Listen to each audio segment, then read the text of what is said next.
Imaginez la scène, le détroit d'Ormuz, cette bande d'eau de 34 km à peine coincée entre l'Iran et l'Oman. Chaque jour avant la guerre, plus de 100 navires le traversaient, transportant 20% du pétrole mondial. Aujourd'hui, moins de 10 navires par jour. Et à partir du 13 avril 2026, une nouvelle réalité s'est imposée. La marine américaine a officiellement déclaré le blocus de tous les ports iraniens, du golfe Persique et de la mer d'Arabie. Ce que nous vivons en ce moment n'est pas simplement une escalade militaire. C'est un bras de fer qui menace l'économie mondiale entière et dont les conséquences pour vous, pour votre portefeuille, pour le prix à la pompe, sont déjà bien réelles. Bienvenue sur BBN Decrypt.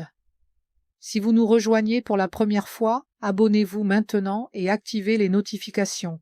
Ce canal est l'endroit où les crises géopolitiques sont décryptées sans langue de bois, avec les faits, les chiffres et les implications que les médias mainstream évitent de vous donner. Aujourd'hui, nous plongeons dans ce qui pourrait bien être le tournant le plus dangereux de cette guerre entre les États-Unis, Israël et l'Iran. Une guerre commencée le 28 février 2026 et qui ne montre aucun signe de résolution rapide. Alors, comment en est-on arrivé là? Rappel du contexte. Depuis le début des frappes américano-israéliennes sur l'Iran fin février, le détroit d'Ormuz est devenu une arme entre les mains de Téhéran. L'Iran a posé des mines, lancé des drones sur des pétroliers et conditionné le passage de navires à son propre accord, en prélevant même des péages sur certains bâtiments. Résultat, le flux de pétrole à travers ce couloir stratégique a chuté de plus de 90%. Selon le chef de l'ADNOC, la compagnie pétrolière nationale d'Abu Dhabi, Sultan Al Jaber, pas moins de 230 pétroliers chargés attendent à l'intérieur du Golfe, incapables de sortir. C'est dans ce contexte qu'une fenêtre de négociation s'est ouverte. Une délégation américaine de composée du vice-président J.D. Vance, de l'envoyé spécial Steve Witkoff et de Jared Kushner, s'est rendue à Islamabad ce week-end pour des pourparlers directs médiatisés par le Pakistan. Plus de 21 heures de négociations. Et puis, dimanche 12 avril, J.D. Vance l'a annoncé depuis Islamabad. Les talks ont échoué. La raison officielle avancée par Washington, l'Iran refusait de donner un engagement affirmatif de ne pas chercher à développer l'arme nucléaire. Selon CNBC, Vance a déclaré aux journalistes « La question simple est « Voyons-nous un engagement fondamental de volonté de la part des Iraniens de ne pas développer une arme nucléaire ? Nous ne l'avons pas encore vu. » Mais voilà où l'histoire devient plus complexe. Selon des sources citées dans des médias américains, dont le Wall Street Journal, le cadre de négociation a changé en cours de route. L'Iran avait présenté un plan en 10 points, que l'administration Trump semblait avoir accepté initialement comme base de discussion.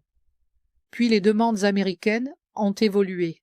Abandon complet du programme nucléaire, abandon de l'enrichissement d'uranium, abandon de toutes les capacités balistiques, et surtout renonciation à tout contrôle sur le détroit d'Ormuz.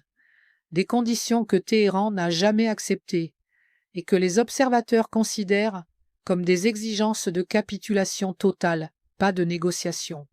Il faut aussi noter que des proches de l'administration américaine ont fait circuler dans la presse des menaces visant explicitement les négociateurs iraniens, ce qui, dans n'importe quel traité de diplomatie classique, ne ressemble pas exactement à une invitation à signer.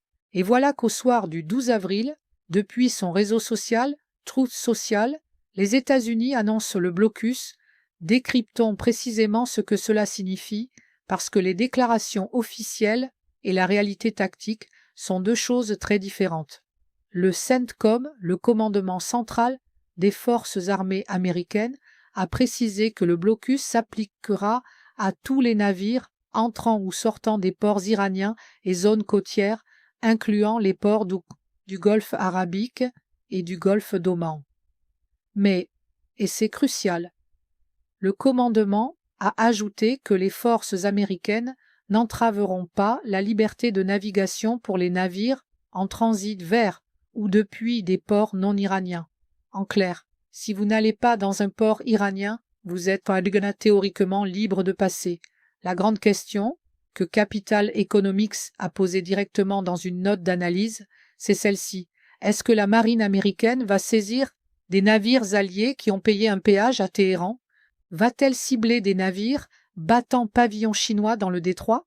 L'une ou l'autre de ces situations représenterait une escalade significative, selon Neil Shearing, économiste en chef de Capital Economics. Pour mettre en œuvre ce blocus, l'amiral à la retraite, James Stavridis, ancien commandant suprême allié de l'OTAN, a déclaré à CNN qu'il faudrait 2 groupes de pop-up de frappe de porte-avions et une douzaine de bâtiments de surface à l'extérieur du Golfe. Plus, au moins 6 destroyers à l'intérieur. Actuellement, selon CBS News, les États-Unis opèrent dans la région avec le porte-avions USS Abraham Lincoln, 11 destroyers, et le groupe amphibie USS Tripoli. 2 destroyers, l'USS Frank E. Peterson et l'USS Michael Murphy, ont déjà traversé le détroit dans le cadre d'opérations de déminage.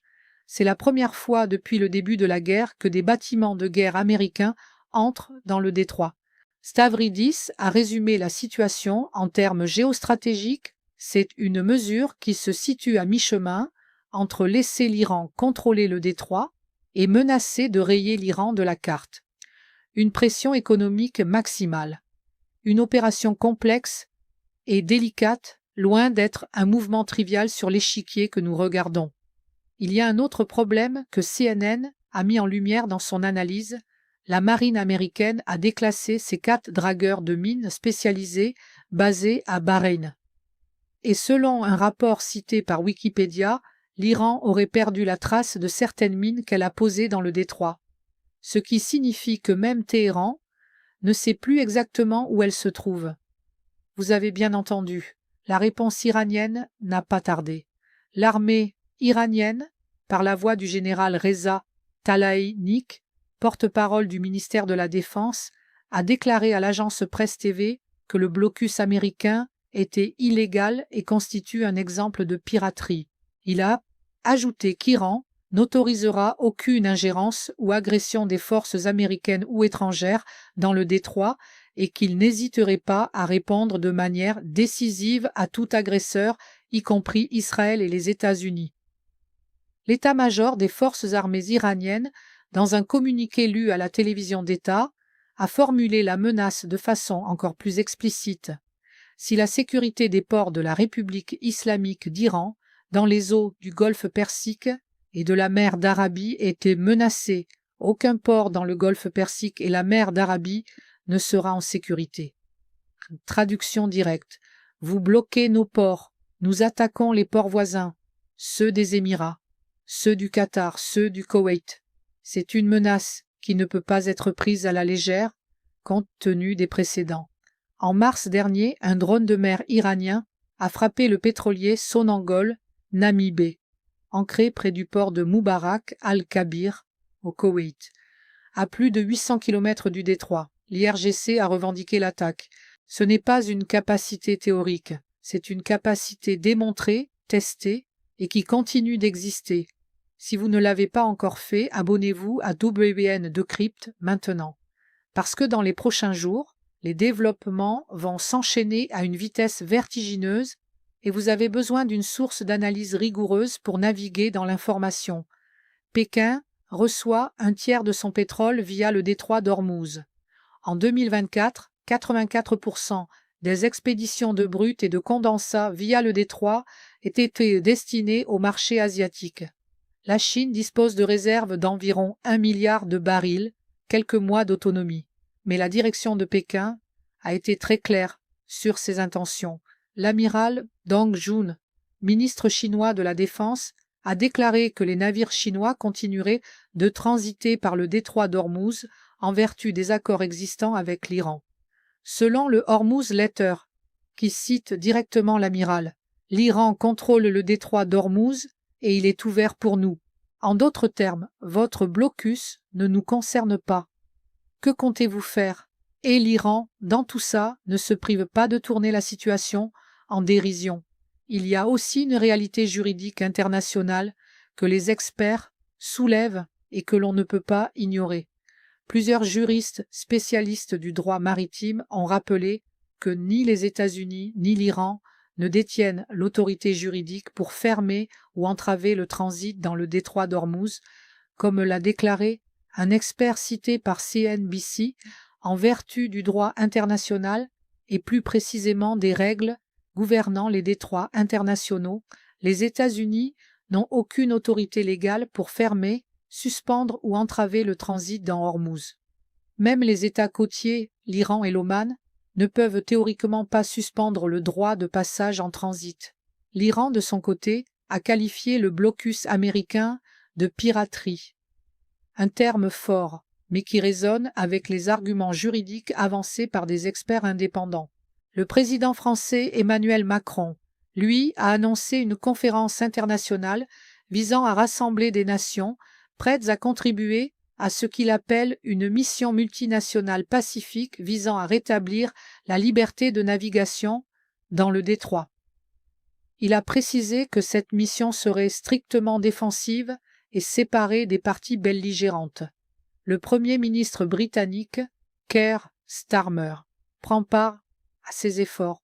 Un officier militaire senior de l'OTAN a confirmé à CBS News que le Royaume-Uni dirige les efforts de planification d'une coalition comprenant plus de 40 nations du monde entier, dont beaucoup sont membres de l'OTAN, pour rouvrir le détroit d'Ormuz et protéger la liberté de navigation. Ce développement est un fondamental.